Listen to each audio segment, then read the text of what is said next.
20 सालों से मैं उस खजाने की रक्षा कर रहा हूँ और जो भी उसे लेने आता है मैं उसे यहाँ से डरा के भगा देता हूँ। अरे तो क्या दिक्कत होगी, मैं उतार दूंगा खजाना ऊपर से। और ये लोग एक बड़े से जानवर के ऊपर बैठ के उस पहाड़ के पास पहुंच जाते हैं। हाँ तो अच्छा, इसके ऊपर है खजाना, अभी लेके आता हूँ मैं, 1 मिनट रुक जाओ। लूफी अपने हाथ को लंबा करता है और उस पहाड़ के ऊपर चढ़ जाता है। लूफी खजाने को लेकर आ जाता है। हे खजाना, मेरा खजाना, जल्दी फेंक दो उसे। ओए लूफी के बच्चे, जल्दी नीचे से फेंक दो उसे, इतनी देर से इंतजार कर रहे हैं हम, ऊपर से तू इतना ड्रामा करने लग गया अब। और ये बड़े बालों वाला बंदा समझ जाता है कि आखिर क्या गड़बड़ है। नामी बच्ची, उसमें चिल्लाना बंद करो, उसकी कोई गलती नहीं है। मैं इतने दिनों से उस खजाने के पीछे हूँ, लेकिन मुझे पहले ही पता चल गया था कि उसके अंदर कोई भी खजाना नहीं है, वो सिर्फ खाली बक्से हैं। लूफी बेटा, सच सच बताना, उसके अंदर कुछ नहीं है ना? हाँ, ये सभी बक्से खाली हैं। और ये बंदा यहाँ पर रोने लग जाता है और इन बक्सों में 1 रुपया भी नहीं होता है, सब कुछ खाली पड़ा है। वैसे ये बक्से रख के कौन गया ऊपर? और तभी लूफी हंसने लगता है और बोलता है, अबे यार, तुम क्या इस छोटे मोटे खजाने को लेकर इतना उदास हो रहे हो? हमारे साथ चलो, हम तुम्हें 1 पीस दिलाएंगे। क्या सच में तुम मुझे 1 पीस दिलाना चाहते हो? हाँ हाँ, क्यों नहीं, मेरे क्रू को ज्वाइन कर लो, हम तुम्हें 1 पीस दिलाएंगे और मैं बनूंगा किंग ऑफ द पायरेट्स। तुम्हारा बहुत बहुत शुक्रिया लूफी, आज से पहले किसी ने भी मुझे क्रू ज्वाइन करने का ऑफर नहीं दिया, तुम्हारा बहुत बहुत शुक्रिया। और ये बंदा बहुत ही ज्यादा रोने लग जाता है। फिर थोड़ी देर बाद यहाँ पर शाम हो जाती है। ये लोग यहाँ से जाने वाले होते हैं और ये बंदा इनसे मिलने आता है। मुझे माफ करना बेटा, मैं तुम्हारे क्रू को ज्वाइन नहीं कर सकता, मैं अपने परिवार के साथ यहीं पे रहना चाहता हूँ और अपनी पूरी जिंदगी यहीं पे बिताऊंगा। ये सभी जानवर ही अब मेरा परिवार है और मैं इन्हीं के साथ रहना चाहता हूँ। ये सभी लोग यहाँ से जा रहे होते हैं और ये बंदा भी इनको बाय कर रहा होता है। अलविदा बच्चे, हम फिर कभी जरूर मिलेंगे और अगली बार जब हम मिलेंगे तो तुम होगे किंग ऑफ द पायरेट्स। और अगली सुबह हम इन सब लोगों को शिप पे देखते हैं और लूफी एक बक्से को लेके बैठा हुआ होता है। इसके अंदर तोप के गोले हैं और मुझे इन्हें ट्राई करना है कहीं पे। ये काम तो बड़ा ही इंटरेस्टिंग लगता है। हाँ वो तो ठीक है, लेकिन इसे चलाते कैसे हैं? जोरो, तुझे पता है क्या कैसे चलाते हैं, इसे बता दे। और ये जोरो आलकची कहीं का हमेशा की तरह यहीं पे पड़ा हुआ सो रहा है। अरे यार, मैं तो बोर हो गया, कहीं पे कुछ करने को भी नहीं है। यहाँ पे कोई चट्टान वट्टान है क्या आसपास, यहाँ पे मैं टेस्ट कर सकूँ इन गोलों को? हाँ लूफी, पास ही में एक चट्टान आने वाली है, वहाँ पे तुम इसको टेस्ट कर सकते हो। क्या? अच्छा ऐसी बात है, तो जल्दी से मोड़ लो उस तरफ शिप को। फिर हम जोरो के पास्ट को देखते हैं। छोटा जोरो एक पहाड़ी के ऊपर खड़ा हुआ होता है और हम देखते हैं कि एक डोजो में कुछ बच्चे स्वॉर्ड्समैनशिप की ट्रेनिंग कर रहे होते हैं। और जोरो यहाँ पर अंदर घुस जाता है और बोलता है, हे तुम मुझसे फाइट करोगे और अगर मैं जीत गया तो ये डोजो मुझे दे दोगे तुम? हाँ ठीक है, आजा बना ले 1v1 कस्टम। क्वीना मेरी बच्ची, आ जाओ यहाँ पे, इसके साथ 1v1 कर लो। और हम देखते हैं क्वीना एक लड़की है और वो इस डोजो मास्टर की ही बेटी है। ओए, अपनी बेटी को क्यों भेज रहा है, तू क्यों नहीं आता खुद? अगर तुम इससे हार गए तो तुम्हें यहाँ पे एक स्टूडेंट बन के रहना पड़ेगा। और हमें पता चलता है कि क्वीना उस पूरे डोजो की सबसे ज्यादा स्ट्रॉन्गेस्ट स्टूडेंट है। मास्टर जोरो को तलवारी दिखाता है और जोरो 8-10 तलवारों को अपने मुंह में भर लेता है, मुंह और हाथों में। और 2 तलवारें तो जोरो के झुकते ही नीचे गिर जाती है और क्वीना 2 सेकंड में ही जोरो को हरा देती है। और जोरो हार मानने को तैयार नहीं होता है और फिर से लड़ने के लिए तैयार हो जाता है। तुम कितने कमजोर हो जोरो, तुम एक लड़की से हार गए, थू छी। और क्वीना फिर से जोरो को एक शॉट में हरा देती है। उस दिन के बाद से जोरो बहुत ज्यादा कड़ी ट्रेनिंग करना शुरू कर देता है, दिन रात मेहनत करता रहता है और क्वीना भी इसको ट्रेनिंग करते हुए देख रही होती है। पर फिर भी जोरो क्वीना को नहीं हरा पाता है। इसके बाद जोरो यहाँ से मार खाने के बाद चला जाता है। रात के टाइम पे हम क्वीना के फादर और एक और बंदे को बात करते हुए देखते हैं। जोरो तो ट्रेनिंग कर करके बहुत ज्यादा पावरफुल बन चुका है अब। हाँ, लेकिन क्वीना भी उससे कुछ ज्यादा ही पावरफुल है। मुझे तो लगता है कि भविष्य में जोरो ही इस डोजो को संभालने वाला है। पर क्वीना तो उससे ज्यादा पावरफुल है ना, तो क्यों ना हम ये डोजो उसे ही दे दें।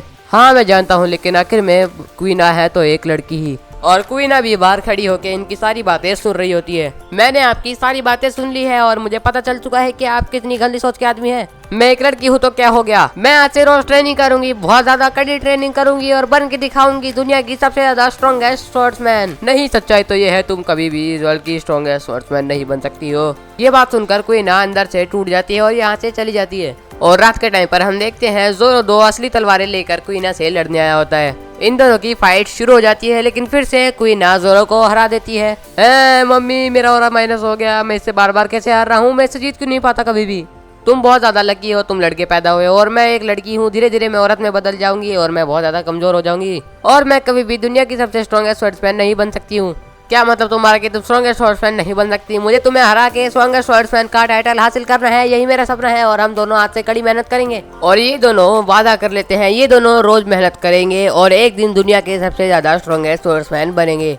लेकिन ये दोनों एक नंबर के पागल हैं, क्योंकि क्वीना कभी भी स्ट्रॉन्गेस्ट स्वॉर्ड्समैन नहीं बन सकती, क्योंकि वो वुमेन बन सकती है, क्योंकि वो औरत है भाई। ज़ोरो बहुत ही ज्यादा खतरनाक ट्रेनिंग कर रहा होता है और यहाँ पर 3 बच्चे आकर इसे बताते हैं क्वीना अब नहीं रही। और ये बात सुनकर ज़ोरो शॉक हो जाता है, क्योंकि कल तक तो क्वीना बिल्कुल ठीक थी। और एक आदमी से बताता है कि क्वीना का पैर फिसल गया था सीढ़ियों से, इस वजह से उसकी मौत हो चुकी है। और ज़ोरो अगले दिन से बहुत ज्यादा कड़ी ट्रेनिंग करना शुरू कर देता है और बहुत ही ज्यादा स्ट्रॉन्ग बन जाता है। और एक दिन मास्टर ज़ोरो को अपने कमरे में बुलाते हैं और मास्टर ज़ोरो को कहते हैं, ज़ोरो क्वीना अब नहीं रही तो अब तुम्हें ही उसके सपने को पूरा करना होगा। और ज़ोरो क्वीना का नाम सुन के रोने लगता है और मास्टर ज़ोरो को क्वीना की स्वॉर्ड दे देते हैं। ज़ोरो बड़ा जाता है और अपनी ट्रेनिंग को कंप्लीट कर लेता है और एक आखिरी बार क्वीना की ग्रेव के पास आता है उसे बाय बोलने के लिए। मास्टर अब मैं पूरी तरह तैयार हो चुका हूँ अपने सफर पे जाने के लिए। और फिर अपने विलेज को छोड़कर यहाँ से चला जाता है। और फिर प्रेजेंट में इसकी आँख खुलती है और देखता है कि लूफी और उसॉप यहाँ पर एक गोले चलाने की कोशिश कर रहे होते हैं और कैनन की मदद से इस चट्टान को गिरा देते हैं। इसके बाद ये सब किचन में बैठे होते हैं और तभी बाहर से आवाज आती है और यहाँ पर हम एक पायलट हंटर को देखते हैं। ए तुम लोग जल्दी से सभी बाहर आ जाओ, मैं हूँ एक पायलट हंटर और मैं तुम सबका सर काट दूंगा।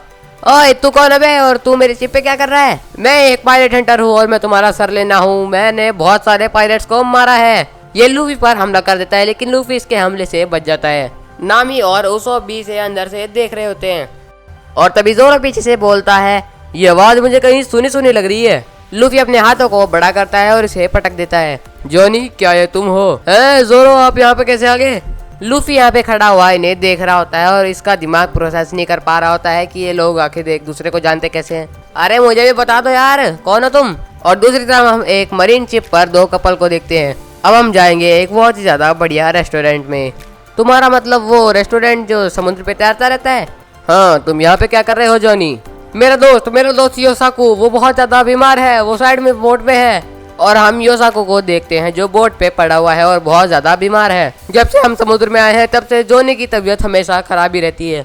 हम आराम कर रहे थे एक पत्थर के पीछे बैठकर, लेकिन तभी वो पत्थर ही टूट जाता है। शायद अब योसाकू नहीं बचने वाला, मेरा दोस्त आज मर जाएगा। और ये बात सुनकर लूफी और उसॉप के मुंह खुले रह जाते हैं, क्योंकि इन्होंने ही तो भाई वो कैनन चलाई थी, इनकी करतूतें हैं। हमें माफ कर दीजिए, हमारी वजह से आपका दोस्त चला जाएगा, हमारी ही करतूत थी वो, हम ही है ऐसे पागल यहाँ पे। और जॉनी बहुत ज्यादा रोने लगता है और बोलता है, अब इन सब बातों को कहने का क्या फायदा, अब तो मेरा दोस्त बचेगा ही नहीं। भगवान हमारे पाप पर चढ़ाना, हमारे सारे बुरे कर्मों को माफ कर दीजिए। और नामी इसका बुखार चेक करती है, इसकी जीभ बाहर निकाल के इसको चेक करने लगती है और लूफी और उसॉप को कुछ लाने के लिए बोलती है। ये लोग कुछ हरे रंग का फल इसके मुंह में निचोड़ देते हैं।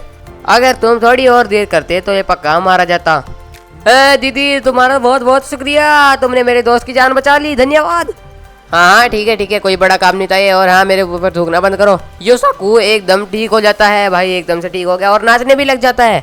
और एकदम से नाचने भी लग गया। तू अभी तो ठीक नहीं हुआ पूरा, तू अभी तो यहाँ पे लेटा हुआ था, मरने वाला था, एकदम से नाचने लग गया। जॉनी और योसाकू दोनों पोज मारकर खड़े हो जाते हैं और अपना अपना इंट्रोडक्शन देते हैं। ये दोनों होते हैं बाउंटी हंटर्स। और जैसे ही योसाकू जोरों से हाथ बढ़ाने के लिए आगे बढ़ता है, एकदम से वो फिर से नीचे गिर जाता है और थोड़ी देर बाद रात हो जाती है और योसाकू को ये लोग बेड पे लेटा देते हैं। ये बहुत ही पुरानी बीमारी है और इस बीमारी का सिर्फ एक ही इलाज है, वो है ताज़ा खाना। इसका मतलब हमें एक शेफ रखना होगा, है ना? हाँ, मुझे एक जगह का नाम पता है और वहाँ पर एक शेफ तो तुम्हें पक्का मिल जाएगा और वो ग्रैंड लाइन के काफी ज्यादा पास भी है। क्या सच्ची? तो चलो जल्दी चलते हैं वहाँ पे। और हाँ, मैंने ये भी सुना है कि वहाँ पर ड्रैकुला मीहॉक भी रहता है और मीहॉक का नाम सुनते ही ज़ोरो थोड़ा अजीब सा एक्ट करता है। और गाइज ये वाली वीडियो यहीं पे खत्म होती है और गाइज इस सीरीज का अगला पार्ट मैं जल्द ही लेके आ जाऊँगा। ये वाला पार्ट लाने में बहुत ज़्यादा देरी हो चुकी है, मुझे पता है, मैं बहुत ज़्यादा आलसी हूँ। और हाँ गाइज, मेरे अभी एग्जाम्स भी चल रहे हैं तो इस वजह से थोड़ी सी देर होगी। और अगर तुम लोग को अगली वीडियो जल्दी से जल्दी चाहिए तो जल्दी से जाओ, वीडियो को लाइक करो और चैनल को भी सब्सक्राइब करो और कमेंट में नेक्स्ट पार्ट भी कमेंट कर देना।